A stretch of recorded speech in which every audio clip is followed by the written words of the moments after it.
ઉનાળો શરૂ થતાં જ ઘણી સમસ્યાઓ થાય છે, જેમ કે વારંવાર લાઇટ જતી રહે છે, ખૂબ જ પરસેવો વળે છે, તડકાના કારણે સ્કિન કાળી પડી જાય છે, ત્વચા કાળી પડી જાય છે, અમુક વખત તો સ્કિનનો આ રીતે અલગ જ ટોન થઈ જાય છે અને એ સિવાય ઘણી બધી સમસ્યાઓ થતી હોય છે. તો આજના વિડીયોમાં આપણે એવી તો અનેક સમસ્યાઓનું સમાધાન જોવાના છીએ. એ ઉપરાંત ઘણી બધી એવી ટિપ્સ જોવાના છીએ જે તમને રોજિંદા જીવનમાં ખૂબ જ કામ આવી શકે છે. તો વિડીયોમાં એન્ડ સુધી બન્યા રહેજો. વિડીયો પસંદ આવે તો વિડીયોને લાઇક કરી ચેનલને સબસ્ક્રાઇબ પણ જરૂરથી કરજો. ચાલો શરૂ કરીએ વિડીયો.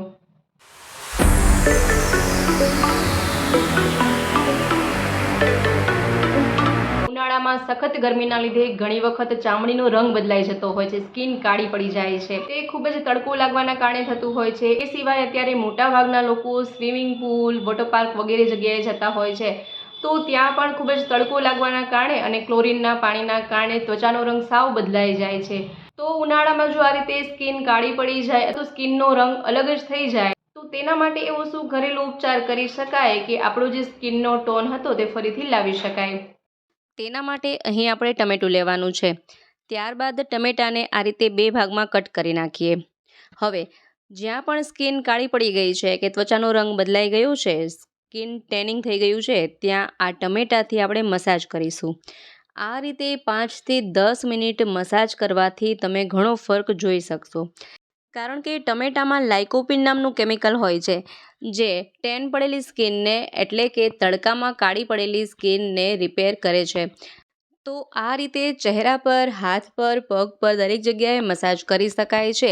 જ્યાં પણ સ્કિન ટેનિંગ થઈ ગયું હોય ત્યાં આ રીતે ટમેટાથી મસાજ કરવાથી ટેનિંગ દૂર થાય છે. આ રીતે થોડીવાર મસાજ કર્યા પછી 10 મિનિટ સુધી આમને આમ રહેવા દેવું. 10 મિનિટ બાદ ચોખ્ખા પાણીએ સ્કિન ધોઈ નાખીએ તો તમે ફરક જોઈ શકશો કે 2 થી 3 વખત આ રીતે કરવાથી ઓરિજિનલ સ્કિનનો જે ટોન હતો તે ફરીથી આવી જાય છે. ગમે તેવી ટેનિંગ હોય કે ગમે તેવી ત્વચા કાળી પડી ગઈ હોય તો ફરીથી રિપેર થઈ જાય છે. જુઓ, તમે ફરક પણ જોઈ શકો છો. ચાલો હવે જોઈએ નેક્સ્ટ આઈડિયા. ઉનાળામાં ખૂબ જ ગરમી થવાના કારણે પરસેવો પણ ખૂબ જ વળતો હોય છે. તો અમુક લોકોને પરસેવામાં એવા બેક્ટેરિયા થતા હોય ને કે તે ખૂબ જ ગંદી સ્મેલ છોડે છે, એટલે કે ખૂબ જ તેમાંથી વાસ આવે છે. તો ઘણા લોકોને બગલમાંથી પણ વાસ આવવાની ખૂબ સમસ્યા રહેતી હોય છે. તેઓ ડીઓ કે બોડી સ્પ્રેનો ઉપયોગ કરે છતાં પણ તે વાસ જતી નથી. તો તેવી વાસથી કઈ રીતે છુટકારો મેળવી શકાય એ પણ હોમ રેમેડીઝથી, ઘરેલું ઉપચારથી. તો ચાલો તે જોઈ લઈએ. તેના માટે અહીં એક બાઉલમાં 1 ચમચી મુલતાની માટી લઈશું. ત્યાર પછી તેમાં 1 ચમચી પાણી ઉમેરીએ અને ત્યારબાદ તેમાં અડધા લીંબુનો રસ મિક્સ કરીએ. હવે આ ત્રણેય વસ્તુઓને સારી રીતે મિક્સ કરી લેવાની છે અને તેને એક સરસ એવી પેસ્ટ રેડી કરી દઈએ. અહીં આ પેસ્ટ ખૂબ પાતળી ન થઈ જાય, પાણીનું પ્રમાણ ન વધી જાય એ ધ્યાન રાખવાનું છે. હવે આ રીતે પેસ્ટ બનાવ્યા બાદ તેને સ્કિન પર આ રીતે બ્રશથી એપ્લાય કરીએ અથવા હાથેથી પણ એપ્લાય કરી શકાય અને તેને 15 મિનિટ સુધી એમને એમ રહેવા દઈએ. આનાથી શું થશે કે મુલતાની માટી જે છે તે ગંદકી અને ટોક્સિન એબ્ઝર્વ કરી લેશે અને જે લીંબુ છે તેમાં સાઇટ્રિક એસિડ હોવાને કારણે તે ખરાબ બેક્ટેરિયાને ખતમ કરી દે છે. તો આ રીતે પેસ્ટ લગાવ્યા બાદ 15 મિનિટ પછી ધોઈ નાખવાથી બગલમાંથી આવતી સ્મેલને દૂર કરે છે, બેક્ટેરિયાને ખતમ કરે છે. તો પરસેવાની વાસને દૂર કરવા માટેનો આ બેસ્ટ આઈડિયા છે. હવે જોઈ લઈએ નેક્સ્ટ આઈડિયા. તો જ્યારે પણ આપણે ફ્રૂટ ખરીદીએ તો ફ્રૂટ પર આ રીતનું કવર આવતું હોય છે, તો જેને આપણે ફેંકી જ દેતા હોઈએ, પરંતુ આજે તેનો પણ ઉપયોગ જોઈ લઈએ. એ સિવાય જ્યારે પણ શેમ્પૂની બોટલ ખાલી થઈ જાય તો તેને પણ ફેંકી દઈએ. તો આ બોટલને પણ ફેંકવાની નથી, તેનો પણ ઉપાય જોઈ લઈએ. અથવા તમે શેમ્પૂની બોટલના બદલે પ્લાસ્ટિકની પાણીની બોટલ હોય તો પણ ચાલે. અહીં મેં શેમ્પૂની બોટલ લીધેલી છે. હવે આ બોટલ પરનું ઢાંકણ કાઢી નાખીએ અને હવે જે આ ફ્રૂટનું કવર છે તેને આ બોટલ પર આ રીતે ચડાવી દઈએ, લગાવી દઈએ. હવે આ રીતે લગાવ્યા પછી અહીંથી આ પાર્ટ થોડો ખુલ્લો લાગે છે, તો અહીં આપણે ગ્લુગનથી ગ્લુ લગાવી અને તેને ચોંટાડી દઈએ. અથવા તો જો તમારા પાસે ગ્લુગન ન હોય તો તમે ત્યાં દોરો બાંધી શકો, ફેન્સી દોરી બાંધી શકો. અથવા તો જો તમે ગ્લુગન ખરીદવા માંગતા હોય તો વિડીયો પર જે વ્યૂ પ્રોડક્ટ્સ આપ્યા છે ત્યાં ક્લિક કરી તમે આ ગ્લુગન અને આ સ્પ્રે કલર ખરીદી શકો છો. ત્યાર પછી અહીં મેં સ્પ્રે કલર લીધેલો છે. હવે આના પર આપણે સ્પ્રે કલર કરી લઈએ. જો તમારા પાસે સ્પ્રે કલર ન હોય તો તમે સાદા વોટર કલરનો પણ ઉપયોગ કરી શકો છો. સ્પ્રે કલર ખરીદવા માંગતા હોય તો વ્યૂ પ્રોડક્ટ્સ પર તેની લિંક પણ આપેલી છે.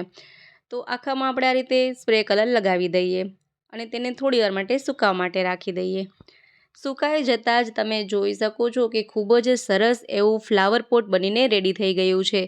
જોતાં લાગે જ નહીં કે આ શેમ્પૂની બોટલ અને ફ્રૂટના કવરમાંથી બનાવ્યું હશે. ખૂબ જ સરસ અને યુનિક લુક આવે છે. તો હવે જ્યારે પણ ફ્રૂટના કવર બચ્યા હોય તો તમે આ આઈડિયા કરી શકો છો. આઈ હોપ કે આઈડિયા પણ તમને ખૂબ જ ગમ્યો હશે. ચાલો હવે જોઈ લઈએ નેક્સ્ટ આઈડિયા. જો તમે રેલવેની મુસાફરી માટે કોઈ ટિકિટ બુક કરો છો તો તેના માટે આ રીતનું ફોર્મ ભરવાનું આવશે. તો તેમાં ચોથા નંબરમાં ટિક કરવું ખૂબ જ જરૂરી છે. તેનાથી તમને ઘણી સુવિધાઓ મળશે. તેનાથી શું થશે કે જો તમે સ્લીપરની સીટ બુક કરેલી છે તો એ સિવાય જ્યારે સેકન્ડ એસી કે થર્ડ એસીમાં કોઈ જગ્યા ખાલી પડી છે અથવા તો કોઈની લાસ્ટ મોમેન્ટ પર ટ્રેન છૂટી ગઈ છે તો એવા સમયે રેલવે શું કરશે કે તમારા મોબાઈલમાં એક મેસેજ મોકલી દેશે, અમે તમારી બુક કરેલી સીટને સેકન્ડ એસી કે થર્ડ એસીમાં શિફ્ટ કરી દીધી છે, જેનો તમારે એક પણ રૂપિયો ચૂકવવાનો નથી, બિલકુલ ફ્રી છે. તો આ રીતે જો તમે સ્લીપર સીટ બુક કરી હશે તો પણ તમે સેકન્ડ એસી કે થર્ડ એસીમાં મુસાફરી કરી શકો છો. એનાથી આ ફાયદો થશે. ત્યાર પછી આઈડિયાની વાત કરીએ તો ઉનાળામાં અવારનવાર લાઇટ જતી રહે છે અને ગામડાઓમાં તો તે પ્રોબ્લેમ ખૂબ વધારે થતો હોય છે. તો આ પ્લાસ્ટિકની બોટલ લાઇટની સમસ્યાને દૂર કરશે. કઈ રીતે? ચાલો તે જોઈ લઈએ. તો અહીં મેં આ રીતે એક પ્લાસ્ટિકની બોટલ લીધેલી છે. તેના પરનું જે રેપર આવે તે રેપરને આપણે કાઢી નાખવાનું છે. ત્યાર પછી આ બોટલમાં પાણી ભરી લઈએ. અહીં આપણે આ બોટલને પાણીથી આખી ભરી લેવાની છે. પાણી ભરાઈ જાય ત્યારબાદ તેનું ઢાંકણ બંધ કરી દઈએ. હવે જ્યારે પણ લાઇટ જતી રહે, સાંજનો સમય હોય તો આ રીતે અંધારું થઈ જાય તો અહીં આપણે મોબાઈલ લેવાનો છે અને મોબાઈલમાં પહેલાં તો ફ્લેશ લાઇટ કરીએ. ફ્લેશ લાઇટ કર્યા પછી મોબાઈલને આ રીતે ઊંધો રાખી દઈએ. આ રીતે મોબાઈલ રાખ્યા પછી જે આપણે પાણીની બોટલ ભરી છે એ બોટલને ફ્લેશ લાઇટની ઉપર આ રીતે રાખી દઈએ. તો તમે જોઈ શકશો કે એવું લાગશે કે ઘરમાં આપણે બલ્બ ચાલુ કર્યો છે, આ રીતે લેમ્પ ચાલુ કર્યો હોય એટલો પ્રકાશ આવી જશે. તો આ રીતે આખા જ ઘરમાં અજવાળું ફેલાવી શકાય છે અને તમે જેવા કલરની બોટલ રાખશો ઘરમાં એવા કલરનો પ્રકાશ જોવા મળશે. અહીં મેં ગ્રીન બોટલ રાખી છે તો ગ્રીન પ્રકાશ જોવા મળે અને જો મોટી બોટલ રાખીએ તો આપણે ટ્યુબલાઇટ કરી હોય તેટલું અજવાળું થઈ જાય છે. અહીં મેં મોટી બોટલ પણ રાખી છે. તો આ રીતે એક પ્લાસ્ટિકની બોટલ પણ લેમ્પનું બલ્બનું કામ કરી શકે છે અને ખૂબ જ અજવાળું થઈ શકે છે. એ સિવાય જો ફ્રીજની બોટલ હોય તો ફ્રીજની બોટલ પણ તમે રાખી શકો છો. જેવા કલરની બોટલ હશે એવું અજવાળું જોવા મળશે. તો હવે જ્યારે પણ લાઇટ જતી રહે અને અંધારું થઈ જાય તો આ રીતે ફ્લેશ લાઇટ ઓન કરી તેના પર પાણીથી ભરેલી બોટલ રાખી દેશો તો ઘરમાં ફરીથી અંજવાળું થઈ જશે. ચાલો હવે જોઈએ નેક્સ્ટ આઈડિયા. જ્યારે પણ કોઈ વ્યક્તિને હાર્ટ એટેક આવે છે તો સવારે 4 થી 8 વાગ્યાની વચ્ચેના સમયમાં જ આવે છે.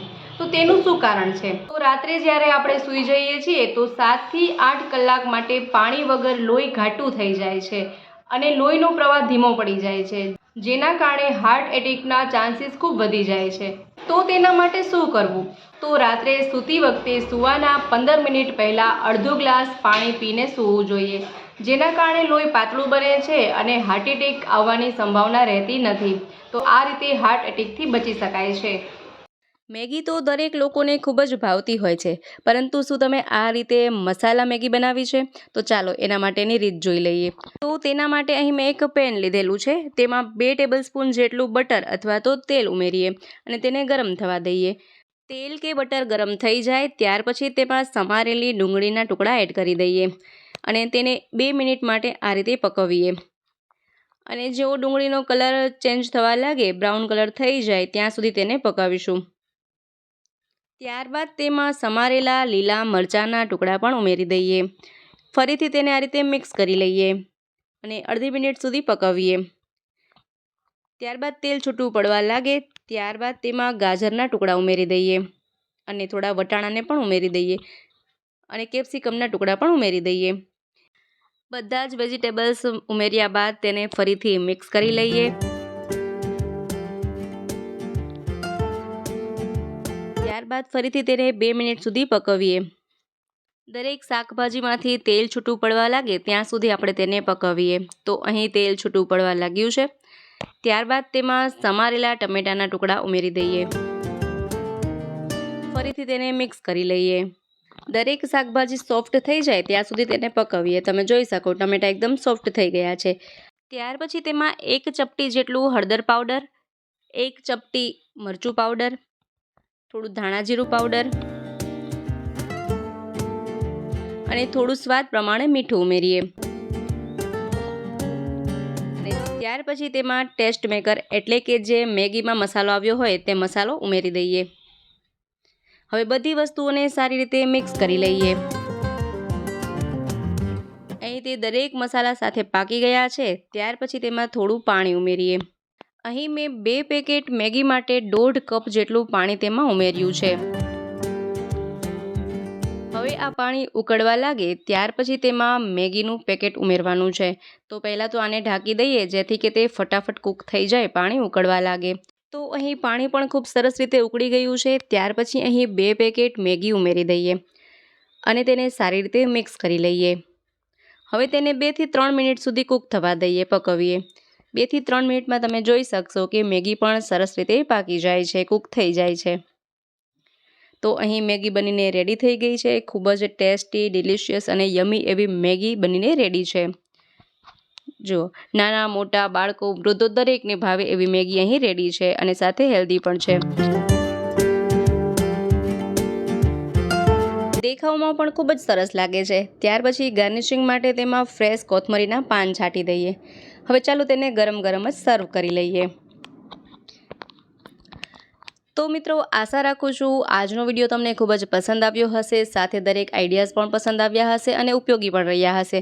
વિડીયો પસંદ આવ્યો હોય તો વિડીયોને લાઇક કરજો, શેર કરજો. તેમજ અમારી ચેનલ પર નવા હોય, પહેલી વાર ચેનલ પર વિઝિટ કરી રહ્યા હોય તો ચેનલને સબસ્ક્રાઈબ પણ જરૂરથી કરજો.